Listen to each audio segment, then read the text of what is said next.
Storytime had the most dirtiest college roomie ever. By the way, we're calling her Jessie. So I moved in before Jessie and I get settled and decorate. The next day, she comes and throws her bag on the bed, then leaves. I thought it was weird because she didn't even say anything to me. Couple hours later, she comes back and I'm like, hello? And she's like, my bad, and comes giving me a hug. She smelled very bad. She starts unpacking all of her clothes and blankets, but they smelled like mildew. Anyways, a week later, there's this party going on for freshmen, and she goes, but I stay in because I had a migraine. I told her that when she comes back, can she keep the light off? Now it's 2 a.m., and she comes back in very loud, uses the bathroom, then goes to sleep. And now I'm up, so I got up to use the bathroom too. When I sit down on the toilet, I feel something very squishy. It was dark because, like I said, I had a migraine. I get up, turn the light on, and I was sitting in her shit. Storytime of how I almost got kidnapped, part 2. So I noticed that my neighbor's car was home, and I just kept on running. But while I was running, I remembered that I saw a video on TikTok that the end of the buckle on your backpack is supposed to be a whistle in case you do get kidnapped. So I took my chances and I blew into it.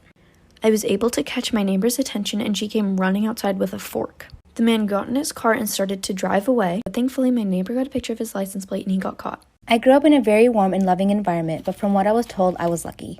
My sister and I had 2 drug addict parents who never took care of us. When my mom was pregnant with me, she smoked and got drunk pretty often, and when I was born, my sister was the only one who took care of me. When I was 2 months old, they left us both in a mall and left, and we never saw them again. An old couple found us and contacted the police and eventually decided to adopt us. Today I'm 19 and my sister is 34. We're really close, but I still live with my adopted family and she lives about 20 minutes away.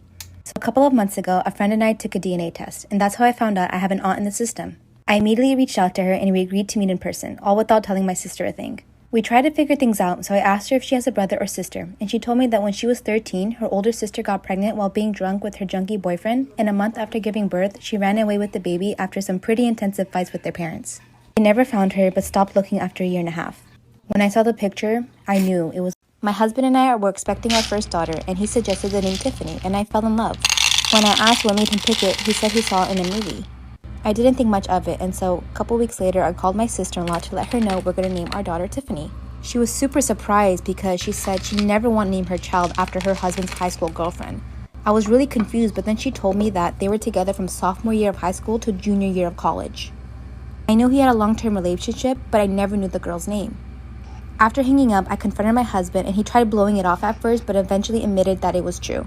I told him I'm refusing to name my daughter after his ex-girlfriend, and he told me it's too late, I'm overreacting, and I can't change my mind since I'm only due in 5 more weeks. I basically cried to get as much information as I can when he finally told me that. She had contacted him because she was getting married and was having second thoughts. My husband admitted that talking to her made him realize he never stopped having feelings for her, but he loved me too. The reason he suggested the name was because he knew he couldn't leave me to be with her, so he wanted something to honor her with. What do I do? Storytime ex-boyfriend edition. Let's talk about the drama. So I dated this guy for about a year and a half. I knew him for 8 years before that. He was actually my teacher at university. But don't worry, we dated way after I graduated. I'm even a little bit older than him. Artsy, cute, nerdy, what can go wrong? Well, we could only hang out after 7 p.m. and there were only specific days that we could hang out. Yes, I know, red flags, I was stupid. But the time we had together was amazing. So I decided to turn a blind eye. This guy, with no shame at all, hangs out with other girls and posts them all over his social media. He refused to call me his girlfriend, but I was the love of his life, the most beautiful girl he's ever been with. I even went to his family functions. So basically, I was a girlfriend at convenience. So I start paying attention. There's girls' hair all over his apartment. Perfectly laid out, by the way. She knew about me. So I decided that I was going to take my pink hair and lay it right next to hers. This story gets so juicy, like for part 2. So it's Friday night. My man tells me he's going to go out with the boys for a little while. So, of course, a couple hours later, I check his location on the OnStar, which, by the way, he knows absolutely nothing about. And he's at this particular address that's unfamiliar to me. And I'm like, you know what? The last few times he's gone out, he's been going to this address. And I'm now really curious. I want to know who the fuck lives there. I'm like, I need to stalk his ass. So I'm thinking about it. And I'm like, I got to call my sister to come over here. She'll watch the kids while they're sleeping. I'll take her car, go to this apartment, look through the window and see what's going on. And imagine I look through the window and he's sitting there with some fucking bitch having drinks on the couch, laughing, joking, having fun. And I'm like, what the fuck is going on? I need to kick the door down and beat both their asses. And then I'm like, you know what? Maybe you're overreacting a little bit. Let's take a moment and give him a call, see if he actually answers the phone. So I give him a call. The first ring, he doesn't answer. My heart's palpitating. The second ring, I'm like, I got to call my sister right now. And just as I'm about to hang up, he answers the phone. He's like, hey, babe, what's up? And I'm like, hey, babe, what you doing? And he's like, oh, I'm at the bar, we used to go to before you had the baby. And I'm like, oh, tell everybody I said what's up. And he's like, hey, the wifey said what's up. And I'm like, shit, I almost killed someone innocent. A man escapes prison after 15 years, then breaks into a house to look for money. He finds a couple in bed, orders the guy out of bed, and ties him to a chair. The escaped prisoner then ties the wife to the bed and jumps on top of her, and it looks like he kissed her, then gets up and goes to the bathroom and closes the door. While he's in the bathroom, the husband whispers over to his wife, hey, he's an escaped convict. Look at his clothes. He's probably spent a lot of time in jail and hasn't seen a woman in years. I saw the way he kissed your neck. If he wants anything, don't resist, don't complain, just go with it. Satisfy him no matter what. This guy is obviously dangerous, and if he gets angry, he'll kill us both. Be strong, honey, and I love you. His wife looks at him, smiles, and says, he wasn't kissing my neck. He was whispering in my ear. He told me that he likes men and thinks you're cute and asked me where the Vaseline was. I told him it was in the bathroom. Be strong, honey, and I love you. So when I was a sophomore in high school, I had this teacher who would only let the students in her class use the restroom one time per semester. Well, one day I raised my hand and I was like, excuse me, I don't remember her name. Can I please use the restroom? And she was like, no, you can't because you've already used the restroom in my class this semester.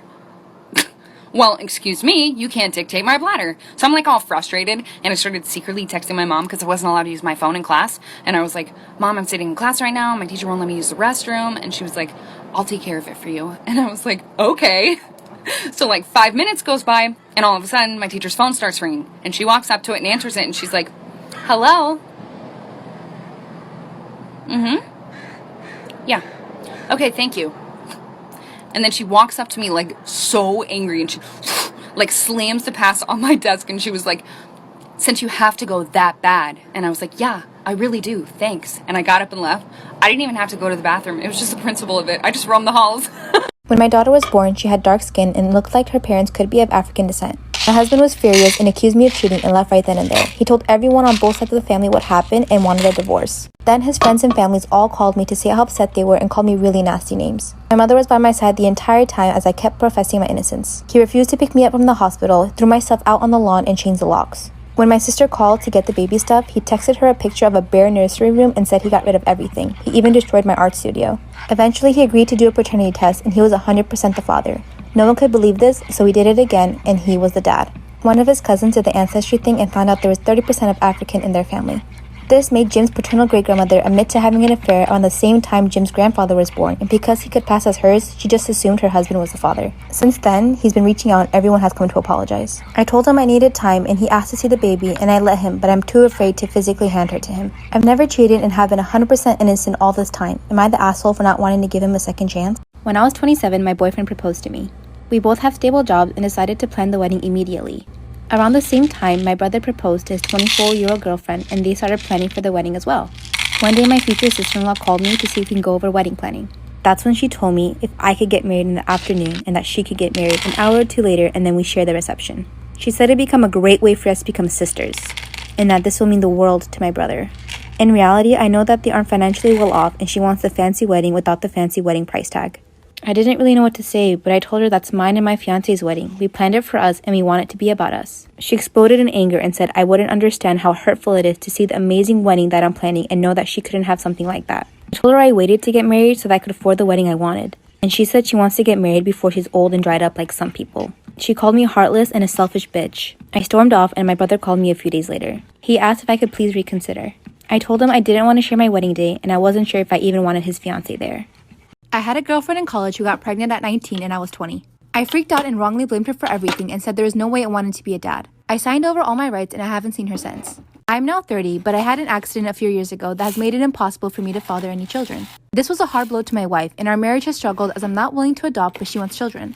So I contacted my ex about seeing them, and maybe my wife would be happy in a stepmom role. My ex said no, and when I protested, she basically told me tough luck. I said he was my kid, but she actually said he's not. I signed my rights away so I have no children as far as the law is concerned. She says my kid has a real dad and a life, and I've never been a part of it and never will be. I was so angry and I started yelling about taking her to court for custody, and she laughed at me and said good luck. I was venting to my brother and he just laughed at me and said no judge would give me custody or regular visitation after a decade of no contact just because I suddenly found myself sterile and wanted to appease my wife. He also said I'm not treating him like an actual person, and did I even once stop to consider the fact that he wouldn't even know who I was? I shouldn't have threatened to go for custody, and I admit that. People are acting like I've done the worst thing. My sister-in-law and I have an agreement where she watches the kids 3 days a week and I watch hers 3 days a week. A couple of weeks ago, we had an argument, and the next day I brought my kids to her house and dropped them off and left. When I got to work, I had 20 missed calls, all from my sister-in-law saying I need to pick up the kids because she doesn't want to watch them due to our fight. And I had 45 minutes to get there or else she'll call the cops. It took me about an hour to get back to her house, but she already called the cops, so I had to stick around long enough to tell the officer that I didn't abandon my children. It was just miscommunication. I have since arranged for other childcare for my kids, and I've been mostly ignoring her. However, she reached out and apologized and has asked if I'd be willing to go back to the old childcare arrangement. I work with kids. If I got abandonment on my record, I would never work in my field again, which she knew, and her calling the police was a massive overreaction. She said that if I checked my phone, talked to her that morning, or came back when I was supposed to, she would not have needed to call the police, and I did this to myself. I've told her that if she thinks I'm babysitting for her, she's delusional and she's on her own. Because of my refusal, it's looking like she may need to quit her job because my brother and her would pay more for a babysitter than they would earn from her working. My mom and brother are calling me an asshole because there was no consequence to her calling the police.